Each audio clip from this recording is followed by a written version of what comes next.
தினம்தோறும் விளக்கேற்ற நல்ல எண்ணெய் இதயம் நல்லெண்ணெய். அதிகமாக விமர்சனம் பண்ணியிருக்காரு. நீருக்கு பேர் போன திருச்சியில் வந்து பார்த்தீங்கன்னா நீர் ஆதாரம் இல்லாமல் மணல் திருத்தம் தான் அதிகமாக நடைபெறுது. அதே மாதிரி அவங்க கொடுத்த வாக்குறுதிகளில் வந்து எதுவுமே தற்போது நிறைவேற்றலாம் சொல்லியிருக்காரு. சகோதரர் விஜய் அவர்கள் இப்பொழுதாவது விழித்து கொண்டு தமிழ்நாட்டுக்கு மக்களை தேடி வந்து கொண்டிருக்கின்றார். 50-60 ஆண்டுகளாக எல்லா பேரியக்கம், காங்கிரஸ் பேரியக்கம், திராவிட இயக்கங்கள் எல்லாம் இந்த சமூகத்தின் பிரச்சனைக்காகவும் மக்களின் சமூக நீதிக்காகவும் நீண்ட நெடுங்காலமாக பாடிக்கொண்டிருக்கிறார்கள். இன்றைக்கு வந்து இது சரியில்லை அது சரியில்லை என்பது அவர் முதலமைச்சராக வேண்டும் என்ற எண்ணத்தோடு இன்றைக்கு அனைத்து விஷயங்களையும் பேசிக்கொண்டிருக்கின்றார். மக்கள் எப்பொழுதுமே இந்த மண்ணுக்காகவும் இந்த மொழிக்காகவும் மக்களின் வளர்ச்சிக்கு முன்னேற்றத்திற்காகவும் சமூக நீதிக்காக பாடிய இயக்கங்களை எப்பொழுதுமே தேர்தல் சமயத்தில் மறுப்பதில்லை, மறக்கவும் இல்லை. அவர்கள் யாரை தேர்ந்தெடுக்க வேண்டும் என்பதை முடிவு செய்வார்கள். தேர்தல் வரும்போது பார்த்து கொள்ளலாம்.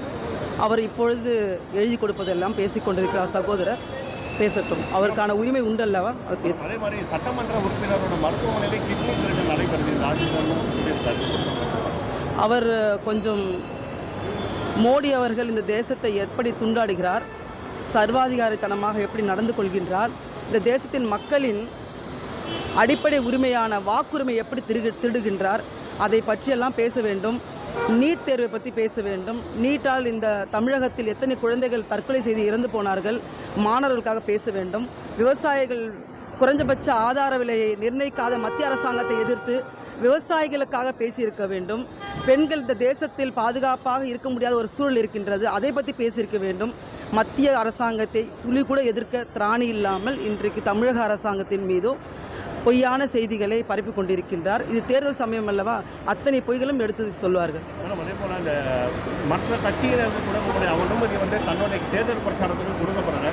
ஆளுங்கட்சியினர் வந்து அதை வந்து ரொம்ப நெருக்கடி கொடுக்குறாங்கன்னு சொல்லிட்டு விஜயை நேரடியாக கண்டனமாக தெரிவித்திருந்தார். இப்போ நீங்கள் தொடர்ச்சியாக விஜய் அவர்களுடைய நிகழ்ச்சியெல்லாம் நடந்து கொண்டே இருக்கிறது தமிழகம் முழுவதும். அனுமதி கொடுக்கலன்னா எப்படி அந்த நிகழ்ச்சி நடக்கும்? அனுமதி பெற்றதுனால தானே நிகழ்ச்சி நடக்குது. எந்த ஒரு போராட்டமாக இருக்கட்டும், எந்த ஒரு நிகழ்ச்சியாக இருக்கட்டும், காவல் அதிகாரிகள் நீதிமன்றத்தின் உத்தரவுக்கு அடிப்படையில் பல்வேறு விதிமுறைகளை வரையறுத்திருப்பார்கள்.